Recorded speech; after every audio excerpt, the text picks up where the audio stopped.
Salam sigap dan shalom. Renungan kita pada hari ini, Sabtu 17 Oktober 2020, berjudul Standar Penghakiman. Ayat intinya terdapat di dalam Yakobus 2 ayat 12. Berkatalah dan berlakulah seperti orang-orang yang akan dihakimi oleh hukum yang memerdekakan orang.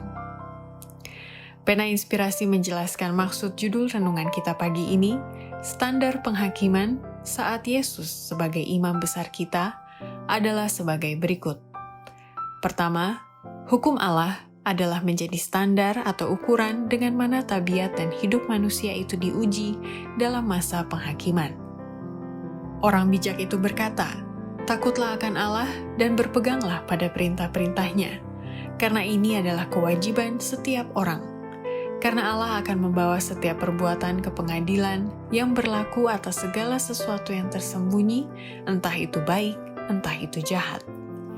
Rasul Yakobus menasihatkan saudara-saudaranya, "Berkatalah dan berlakulah seperti orang-orang yang akan dihakimi oleh hukum yang memerdekakan orang."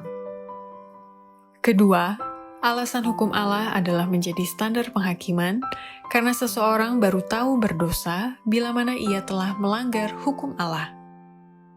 Langkah pertama dalam pendamaian kepada Allah ialah pengakuan dosa. Dosa ialah pelanggaran hukum Allah. Oleh hukum Taurat, orang mengenal dosa. Agar dapat melihat dosanya, orang berdosa itu harus menguji tabiatnya dengan standar kebenaran Allah. Standar kebenaran itu adalah cermin yang menunjukkan penyempurnaan tabiat kebenaran dan yang menyanggupkannya untuk melihat cacat pada dirinya.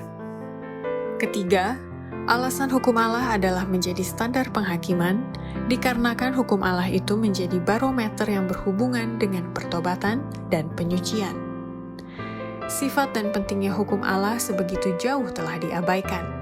Konsepsi yang salah mengenai tabiat, kekekalan, dan tuntutan hukuman ilahi telah menuntun kepada kesalahan-kesalahan dalam hubungannya dengan pertobatan dan penyucian, dan telah mengakibatkan menurunnya ukuran kesalehan di dalam gereja.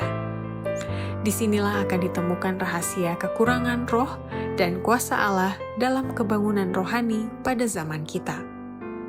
Keempat, alasan hukum Allah adalah menjadi standar penghakiman karena memang tidak pernah berubah sejak diumumkan dari sejak Gunung Sinai. Hukum yang kudus itu, kebenaran Allah yang diumumkan dari Gunung Sinai di tengah-tengah guntur dan nyala api sebagai penuntun hidup, sekarang dinyatakan kepada manusia sebagai ukuran untuk penghakiman. Demikianlah renungan kita pada hari ini, kiranya Tuhan memberkati kita semua.